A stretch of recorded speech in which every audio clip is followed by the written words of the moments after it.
Good. Sit down, stand up, pace around. I don't care. Just be here for a second, you walking paradox of a human disaster and miracle. Because this one is for you.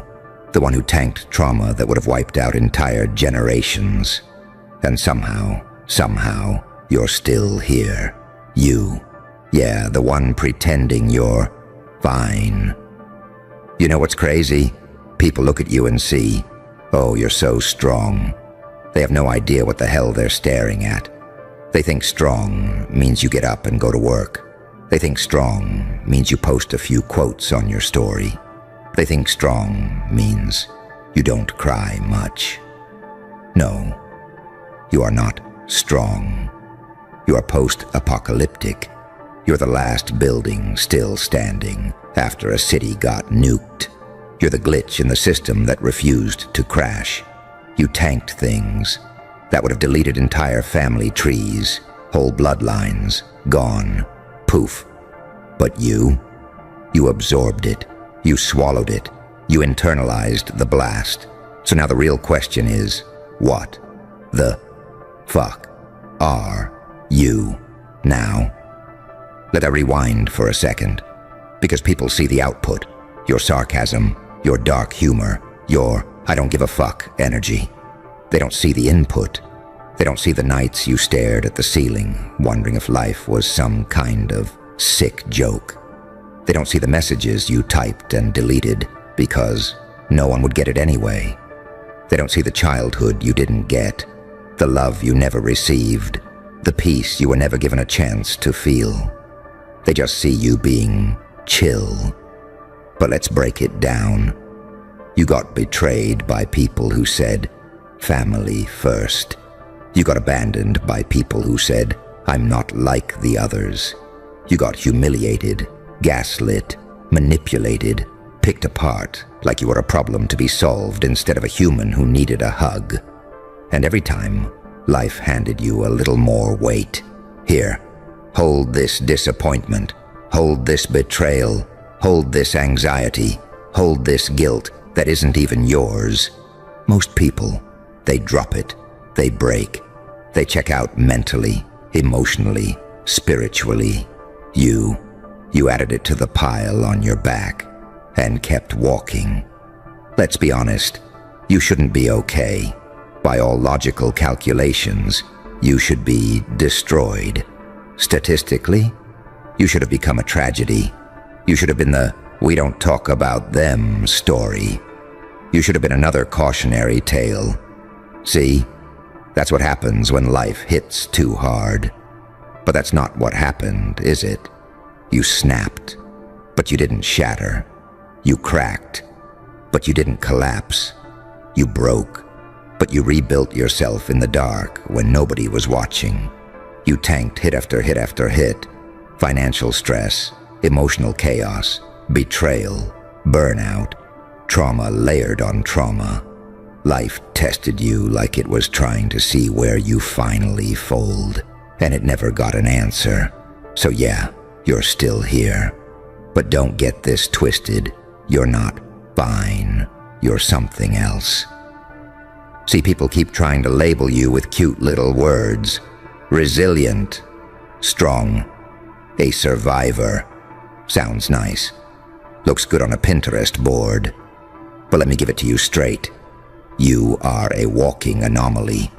You're evidence that the system glitched and produced something it can't control. You survived a level of difficulty that was never meant to be survivable. You went through situations that were supposed to make you hate yourself, make you bitter, make you cruel, make you numb beyond repair. And you did become some of those things for a while, didn't you? You shut down, you pushed people away, you laughed at your own pain like it was stand-up comedy. You said, it is what it is, while a part of you quietly bled out inside.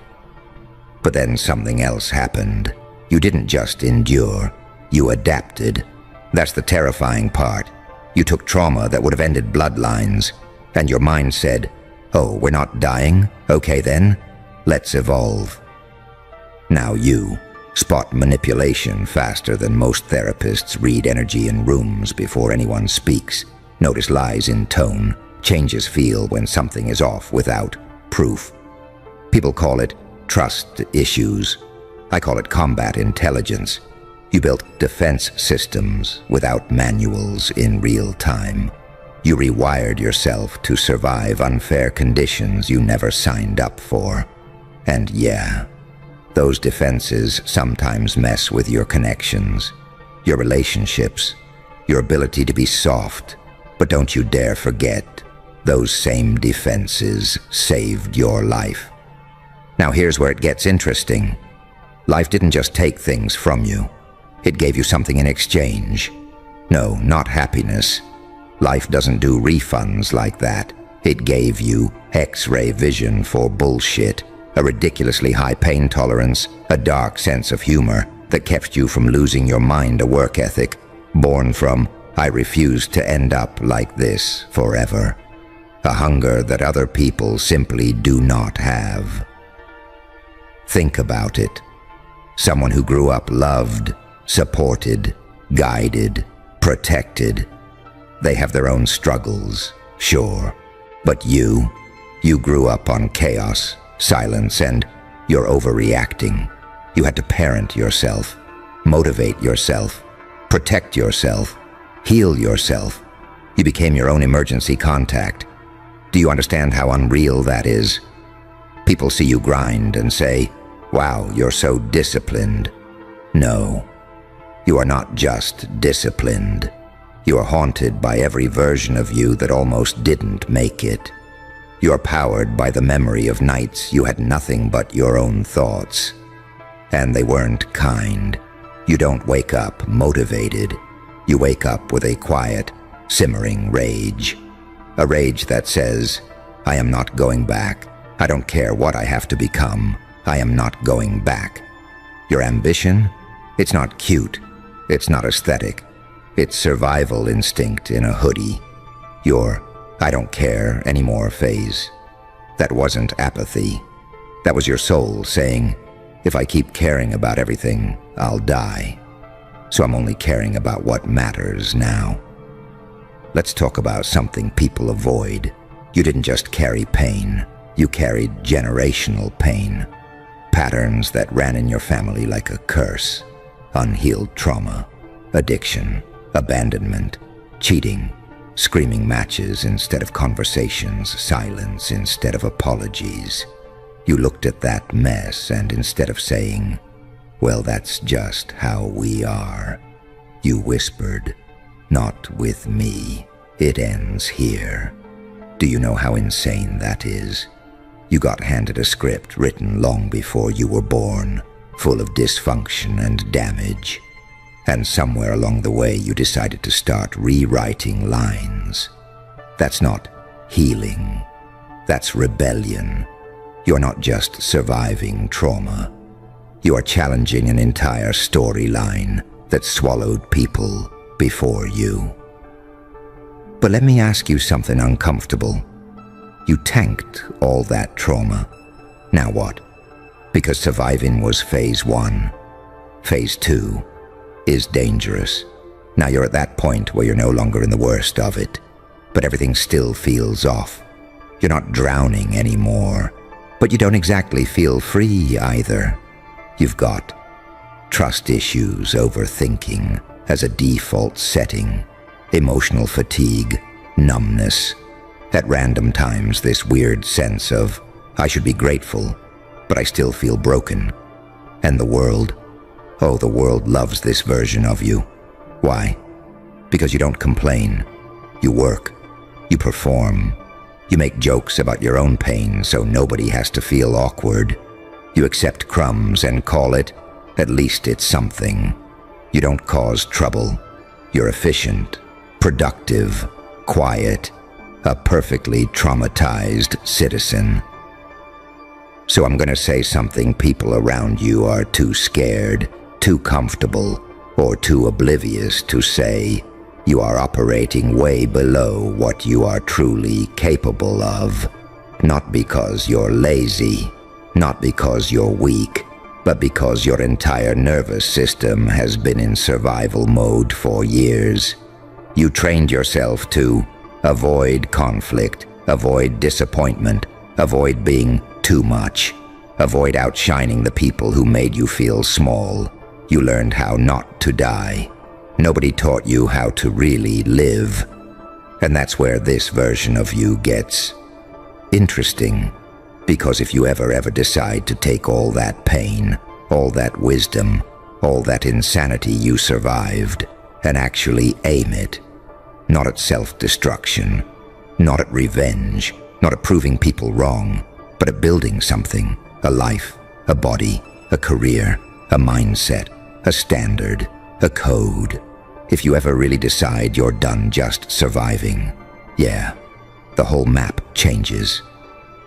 Look at you. You already know how to function under pressure, stay calm in chaos, adapt when plans explode, keep moving with a broken heart, take care of yourself when nobody checks in. Do you realize what kind of monster you would become if you added clear boundaries, actual rest, genuine self-respect connections that pour into you instead of draining you in obsession with your own growth? Not just survival. You think you're dangerous because you don't fear pain. You'd be terrifying if you also believed you deserved good things. Let's be real. Deep down, you still question that, don't you? You still have that voice that says, "Why me? Why did I go through all that? What's the point? I'm tired." And I'm not here to gaslight you with, "Everything happens for a reason." Nah, some things happen because people were selfish, cruel, or broken, period. But here's the twisted little joke in all this. The same story that almost killed you, left you with tools most people will never have. You see through fake apologies, feel the energy shift when someone's lying, sense danger in situations everybody else says are normal, can spot the difference between love and dependency just from tone. That's not paranoia. That's data. That's experience. That's consciousness sharpened by impact. You paid for that awareness with your peace. So why are you still living like you're powerless? People underestimated you because you were quiet, because you were the strong one, because you always just deal with it. They thought you were predictable. But I need you to understand something fundamentally. Trauma didn't just hurt you. It forged you. It gave you a mind that can't stop analyzing, a heart that still cares even when it's tired, a spine that didn't snap when it absolutely had the right to. You are not a victim in a collapsed story. You are the plot twist nobody wrote in. You weren't supposed to be okay. You weren't supposed to be stable. You weren't supposed to be dreaming at this age, after everything. Yet here you are, still wanting more, still trying, still showing up. That is terrifying. Do you realize how many people folded under half of what you went through? They numbed themselves permanently. They became monsters to other people. They repeated the same cycles that hurt them. They stopped believing anything good was possible and just coasted. You almost did too, huh? You flirted with self-destruction. You danced with apathy. You had those nights where the only thing between you and a really bad decision was pure exhaustion. But you didn't go all the way off the edge. You stayed. Maybe for a sibling, a pet, some tiny dream, pure spite, or just to see what happens next, doesn't matter. You stayed. So now, the question isn't why you went through all that. The question is, what are you going to do now that you've survived it?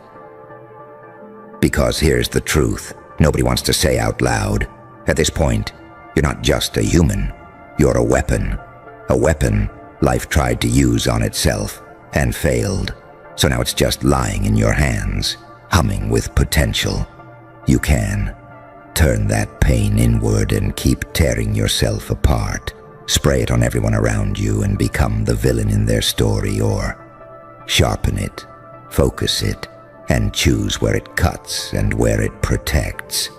When you stop chasing people who treat you like an option, that's you redirecting your weapon.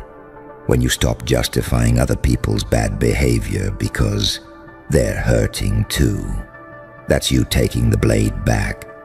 When you raise your standards, not in quotes, not on IG, but in real life, that's you realizing, oh, I'm not desperate, I'm valuable, and watching people drop from your life when you do that. That's not loss, that's cleaning the battlefield. Let me ask you something raw. How many times did you lower your voice, your needs, your boundaries, just to keep the peace?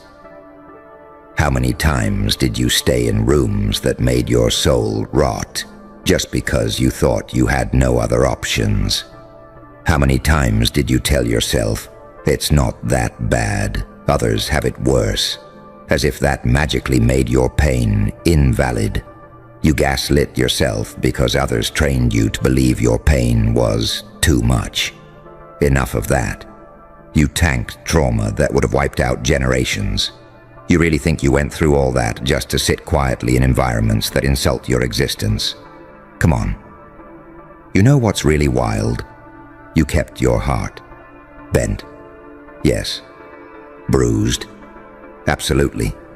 Mistrustful. Obviously. But broken beyond repair. No. Because if it was, you wouldn't be here, listening to this, trying to feel something again. You wouldn't still be searching for meaning, for purpose, for a way out of the numbness. That tiny piece of you that still believes there's something more. That's your core. That's the part life couldn't kill. And that's the part I'm talking to right now. So who are you? You're the one who grew up too fast, forgave, too much stayed too long, loved too hard, blamed yourself for things that weren't your fault. You're the one who's been the therapist friend while silently falling apart. The responsible one in a family that never protected you. The reliable one at work who gets used because you get shit done. And yet somehow, you still have dreams. You still want better. You still think about packing your life up and starting over somewhere. You still imagine a version of you who's actually happy. You haven't given up. You've just been stuck in survival mode so long, you forgot that you're allowed to evolve. So let's redefine you for a second. You're not broken. You're overloaded. You're not emotionally unavailable. You're overexposed. You've seen too much, felt too much, been through too much to just casually open up to people who haven't earned it. You're not cold. You're cautious. You're not too much. You're just not for people who are too little. You've been carrying shame for reactions that were actually perfectly logical responses to insane circumstances. You weren't crazy. The situations were. You weren't weak. You were just outnumbered. But now you're not that trapped version of you anymore. So why are you still playing by rules written for your old self? You tanked trauma that would have wiped out generations. So what are you now? You are a cycle breaker, a system error, a living glitch in generational curses, a spirit that refused to go quietly. You are the one who will be talked about one day like, I don't know how they did it, but they changed everything. But that doesn't happen by accident. It happens when you stop pretending you're okay just to make others comfortable. Stop shrinking your pain to make your story easier to digest. Stop letting people with small minds define your worth. It happens when you start to say no. Without a paragraph of explanation, walk away from what drains you. Even if it's familiar, chase your own healing and growth. like your life depends on it, because it does.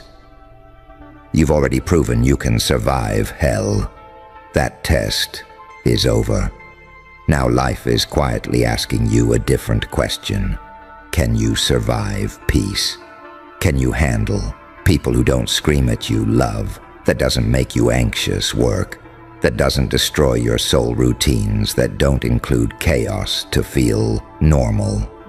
Can you sit in a quiet room and not feel the need to blow it up because peace feels suspicious?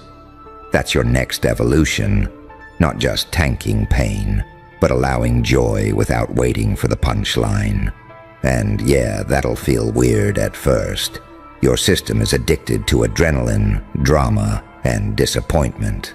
But that's okay. You already proved you can adapt to nightmares. You can adapt to better. So let's circle back. You tanked trauma that would have wiped out generations. What the fuck are you now?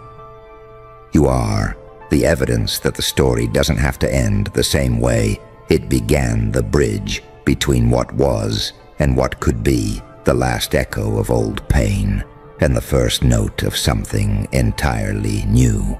You are not done. You are not defined by the worst thing that happened to you. You are not condemned to repeat what broke you. You are standing at a point in your life where you can feel it, that quiet shift. The old you is tired, the version of you that stayed silent, settled, tolerated, survived. It's running out of gas, and something inside you is starting to whisper, I'm not dying like this. I'm not living like this. I didn't go through all of that for this to be the end of my story. You tanked what was meant to erase you. Now you get to decide what that version of you grows into, what kind of standard you become, what kind of force you're going to be in a world that never expected you to make it this far. You feel it, don't you? That weird pressure in your chest when you start imagining a different version of your life. A version where you're not just absorbing hits. A version where you're not the emotional trash can for everybody's bullshit. A version where you're not stuck in the same loop, replaying the same scenes with different people and slightly different outfits. That version of you isn't hypothetical. That version of you is sitting right there, under all the responses you trained yourself to have. You hear something inside go, all right, if I'm this hard to destroy, what happens if I stop helping life beat me up? Because that's the uncomfortable part, yeah. At some point, the world stopped being the only one hurting you. You started picking up where it left off. Look at the little habits you developed. You finally get something good. You start overthinking how it's going to leave. Someone treats you with genuine care. You side-eye it, waiting for the catch. An opportunity shows up. You hesitate, procrastinate, convince yourself you're not ready, then watch it pass. You call it anxiety. You call it, I don't want to get my hopes up. Underneath it's this belief, carved into you by years of chaos. I am built to handle pain, not to hold on to good things. That belief is one of the deepest scars you carry.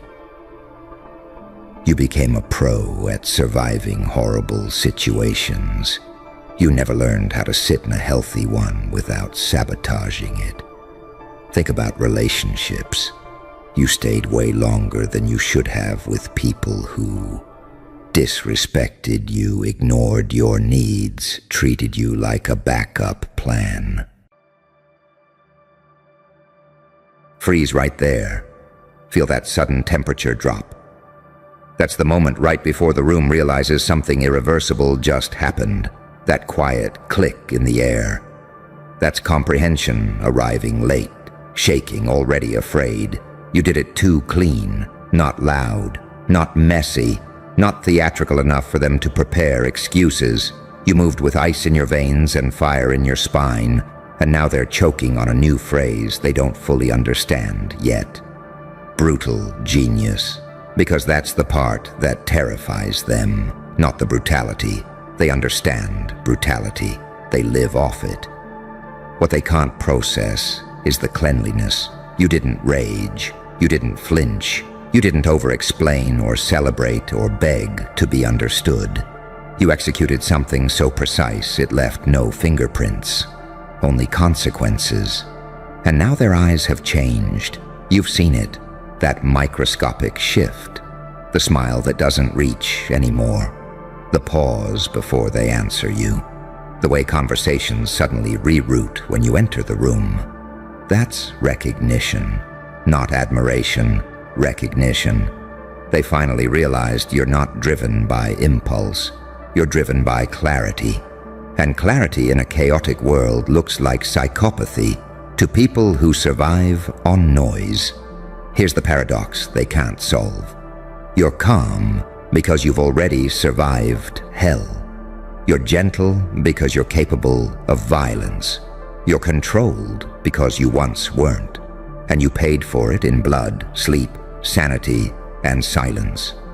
They don't know which version of you they're dealing with anymore. The saint who endured, or the psychopath who learned. That's your power. Unpredictability isn't chaos, it's selective revelation. You don't show every card. You don't announce every move. You let them assume you're done, then you correct them with results. They call it brutal genius because they can't say the real thing out loud. You evolved past their moral categories. See, they need villains who scream and heroes who bleed publicly. But you broke the script. You became efficient. You learned when to go silent. You learned when kindness is a weapon. You learned when mercy is more frightening than revenge. And you learned that restraint, real restraint, feels like cruelty to those who live undisciplined lives. That's why they're uncomfortable now. Your presence forces self-audit. Your silence triggers confession. Your stillness feels like surveillance. You're not chasing validation anymore.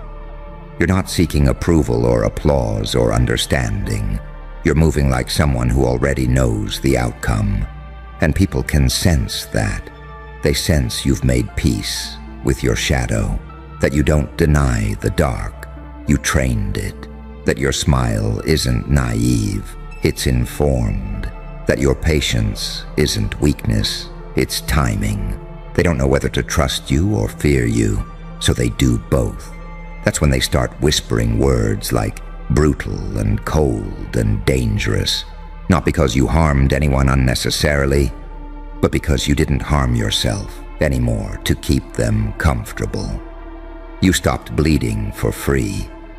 You stopped explaining yourself to people who only listen for leverage.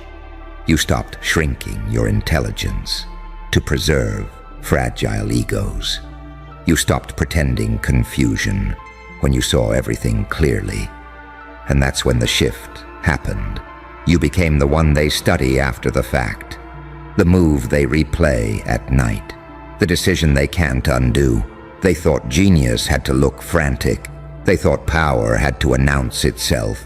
They thought darkness meant chaos. Then you showed them what disciplined darkness looks like. Ice-cold presence, fire-forged intent, no wasted motion, an angel who learned strategy in hell, a demon who mastered restraint, a mind sharp enough to cut clean and wise enough to know exactly where. They're calling it the brutal genius because it feels like a judgment on them. Because your evolution exposes their stagnation. Because your silence reminds them of every moment they chose comfort over growth. And here's the part they'll never admit. They're relieved it's you. Relieved the power landed in someone who doesn't need to prove it. Relieved the blade is held by someone who understands when not to swing. Relieved the mind capable of destruction chose precision instead. You didn't become heartless. You became accurate. And accuracy is terrifying in a world built on excuses. So let them rename it, let them whisper, let them flinch when you walk in. Calm, centered, unreadable.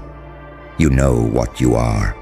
You are what happens when pain finishes its job, when chaos gets organized, when survival matures into strategy. You didn't lose your humanity, you refined it. You didn't become brutal, you became exact. And that's why they can't look at you the same anymore. Because they finally understand. You didn't just win, you ended the game. And here's the part they don't talk about. The moment after realization, the moment when the adrenaline fades and something colder replaces it. That's when fear becomes respect. Because they replay what you did and notice what didn't happen. No collateral damage, no emotional leakage, no messy explanations, no desperate need to be seen as the good guy. You didn't argue your way out. You didn't threaten your way through. You didn't manipulate loudly. You resolved the situation. And resolution is unsettling to people who survive by prolonging chaos. They were used to leverage, to drama, to back and forth battles that let them adjust mid-fight. But you didn't give them a fight. You gave them a conclusion. That's why they're uneasy now. Because there was no opening for negotiation, no crack to exploit, no emotional handle to grab. You acted like someone who had already decided who you were and what you were willing to tolerate, and that terrifies them more than aggression ever could. Aggression can be provoked. Emotion can be triggered. But clarity doesn't flinch. They sense it in the way you move now. You don't rush conversations. You don't overreact to disrespect. You don't correct every misunderstanding. You let people misunderstand you long enough to reveal themselves. That's a predator's patience, but refined, evolved, conscious. They keep trying to diagnose you, cold, detached, too calculated. Something's off. What's off is that you're no longer bleeding on cue. They can't tell if you're angry or amused, if you're observing or disengaging, if you're already 10 steps ahead or simply uninterested. And the truth is worse than all of it. You've learned how to operate without emotional dependency. You don't need them to agree. You don't need them to approve. You don't even need them to understand. You understand yourself now. That's why the saint and the psychopath coexist so cleanly inside you. The saint knows why mercy matters. The psychopath knows when mercy is wasted. And the version of you standing here now decides, without guilt, who gets which.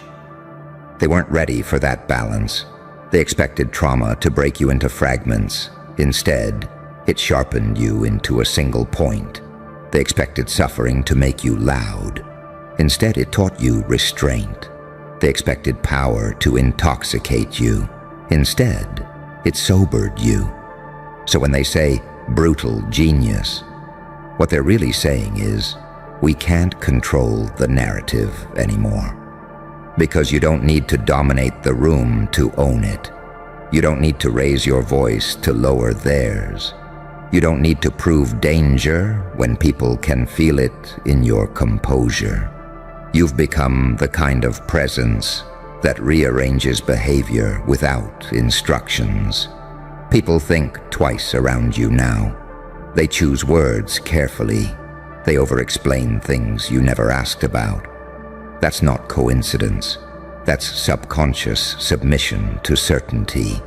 You don't posture. You don't bluff. You don't chase reactions. You let reality do the talking. And reality speaks fluently in results. That's why they're conflicted. They want to paint you as ruthless, but they can't deny the fairness. They want to call you heartless, but they've seen your restraint. They want to label you dangerous, but only to those who overstep. You didn't become cruel. You became selective. And selectivity feels like judgment to people who benefited from your former openness. They miss the version of you that explained, the version that tolerated ambiguity, the version that absorbed disrespect to keep the peace. But that version was unsustainable. That version was bleeding quietly so others could stay comfortable. This version is stabilized. You move with the confidence of someone who knows they can survive loss. You speak with the calm of someone who already faced their worst fear and lived. You decide with the precision of someone who learned that hesitation costs more than action. They sense that you're no longer afraid of being misunderstood. And once that fear disappears, manipulation loses its grip. You don't need to be liked. You don't need to be feared. You don't need to be crowned anything. You are simply unavoidable. That's why their energy changed. That's why the room feels colder when you're silent and warmer when you choose to speak. That's why they're watching now, carefully, trying to predict a mind that no longer telegraphs itself. They call it brutal genius because it forces them to confront something uncomfortable. You didn't rise by chance. You rose by integration. You integrated pain instead of suppressing it. You integrated darkness instead of denying it. You integrated intelligence instead of diluting it. And now, you stand as something they can't reduce to a label. Not hero, not villain, not victim, an outcome. And outcomes don't negotiate. They arrive, clean, final, undeniable, and the longer they sit with it, the worse it gets for them. Because time doesn't soften what you did, it sharpens it. At first they thought it was luck. Then they told themselves it was timing. Then they whispered that maybe someone helped you. But eventually they reach the only conclusion left, and it makes their stomach drop. You knew exactly what you were doing. Every pause, every silence, every decision that looked effortless because the war already happened inside you long before it showed on the outside. They don't see the nights you dismantled yourself. They don't see the moments you stood at the edge of becoming something reckless and chose discipline instead. They don't see the restraint it took not to burn everything down when you had every reason to. But they feel the result.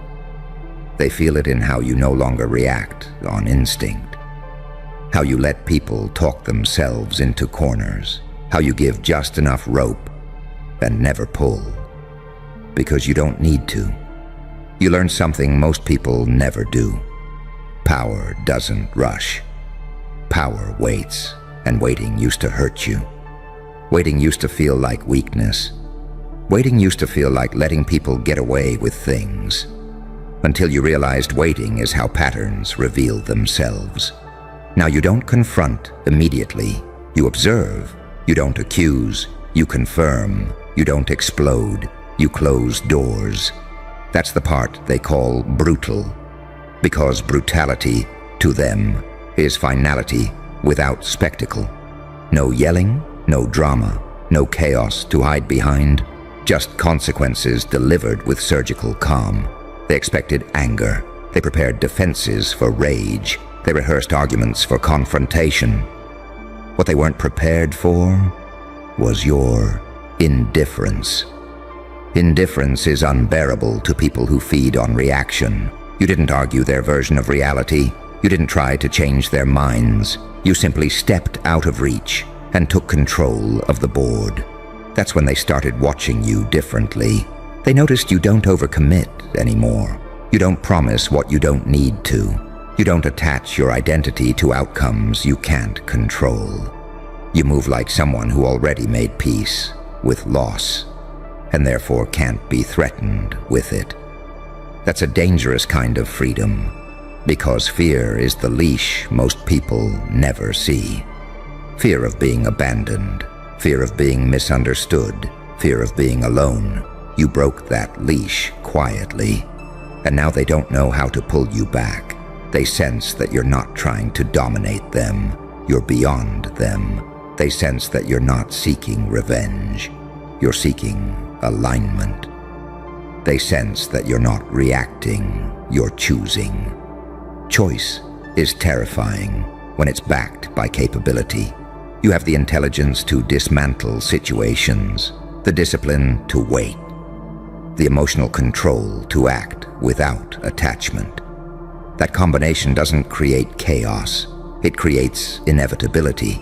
They feel it when plans change around you, when people defer without knowing why, when momentum shifts without explanation. You don't force outcomes. You become the condition that produces them. And that's why their language changed. They don't call you emotional anymore. They don't call you unstable. They don't even call you unpredictable in the way they used to. Now it's quieter words, sharper words, calculated, cold, too clean. Because cleanliness means intent, and intent means accountability. They can't dismiss you as accidental anymore. You survived enough pain to understand yourself. You learned enough darkness to control it. You absorbed enough chaos to recognize patterns instantly. You're not guessing. You're reading people, reading rooms, reading timing. You don't strike when you're angry. You strike when it's correct. That's the evolution they weren't ready for. They wanted you broken or burning. They wanted noise or collapse. Instead, you emerged composed. That's why they're unsettled. Because someone who has nothing left to prove, someone who doesn't need permission, someone who doesn't confuse kindness with compliance, that person can't be steered. You're no longer governed by the need to be understood. You're governed by clarity, and clarity is ruthless, not because it wants to hurt anyone, but because it refuses to lie to itself. So let them call it brutal genius. Let them struggle to name what they feel when they're around you. Let them sense the shift and pretend it's nothing. You know what happened. You crossed the line where pain stops being a wound and becomes a weapon you control, where darkness stops being shameful and becomes informational, where intelligence stops being potential and becomes execution. You didn't lose your soul. You integrated it, and now every move you make carries weight. Not because you demand it, but because you earned it. That's why the room is quieter now. That's why they watch instead of interrupt. That's why they hesitate before testing you again. They finally realized something irreversible. You're not reacting to the world anymore. The world is adjusting to you. And once the world starts adjusting to you, something strange happens inside you too. The noise dies down. The urgency dissolves. That constant need to prove evaporates. Because you already know. You know what you're capable of now. Not hypothetically.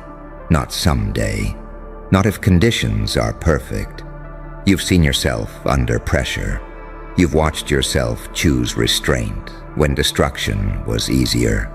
You felt the urge to burn bridges and decided to let them collapse on their own. That's mastery. And mastery doesn't announce itself.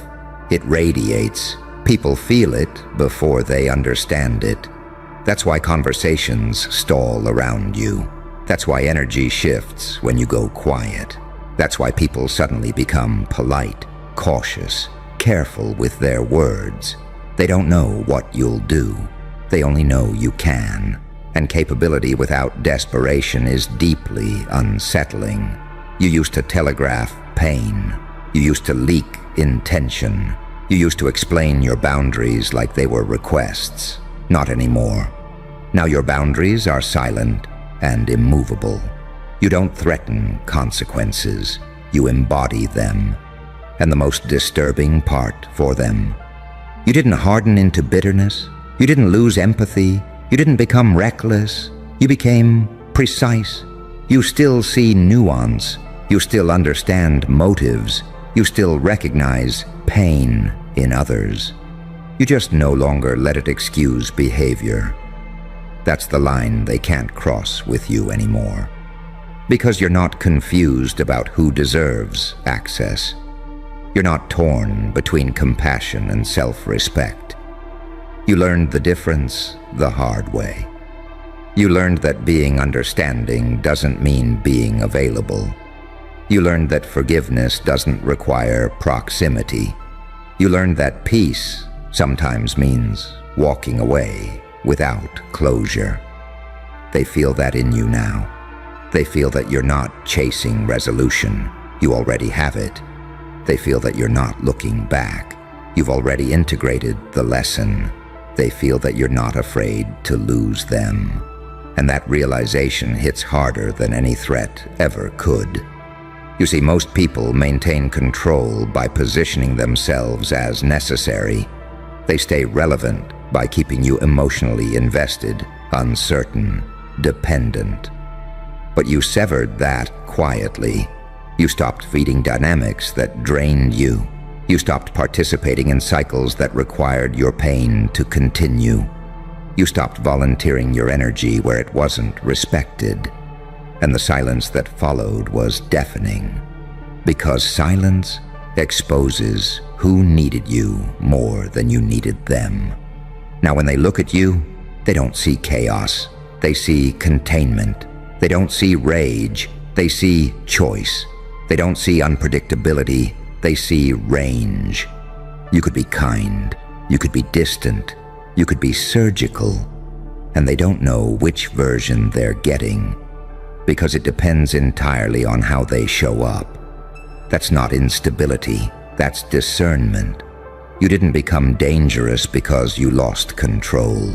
You became dangerous because you found it. You know when to speak, and when silence cuts deeper. You know when to engage, and when absence teaches the lesson faster. You know when to extend grace, and when to close the door without drama. That knowledge came at a cost. It came from being underestimated, from being misunderstood, from being pushed until something fundamental rewired itself inside you. You didn't snap, you solidified. And now, even when you do nothing, things change. People correct themselves around you. They hesitate before lying. They think twice before testing boundaries they used to ignore. Not because you demand authority, but because your presence suggests accountability. They sense that you're not playing the same game anymore. You're not collecting points. You're not seeking dominance. You're not trying to win arguments. You're building outcomes. And outcomes don't care about opinions. That's why they're unsettled by how calm you are. Calm after chaos feels unnatural to people still addicted to noise. They expect the old signals, the emotional tells, the reactive spikes, the visible struggle. Instead, they get composure. And composure is unreadable. You've reached the stage where you don't need to convince anyone of your depth. You don't need to showcase intelligence. You don't need to flex awareness. You let people underestimate you just long enough to reveal themselves. Then you decide, and that decision is final. Not because it's cruel, but because it's clean. No lingering resentment, no messy attachments, no unfinished business. You close chapters without slamming doors. That's why they keep replaying your move in their minds. They're trying to find the moment they missed. The signal, the warning, the tell. They're trying to understand how it ended before they realized it had begun. And the answer is simple and devastating. You moved when you were ready, not when you were emotional, not when you were provoked, when you were clear. That's what separates brutality from brutality with genius. One destroys indiscriminately. The other removes exactly what's necessary, and nothing more. You didn't lash out. You cut away. And now there's space where chaos used to be. Space for focus.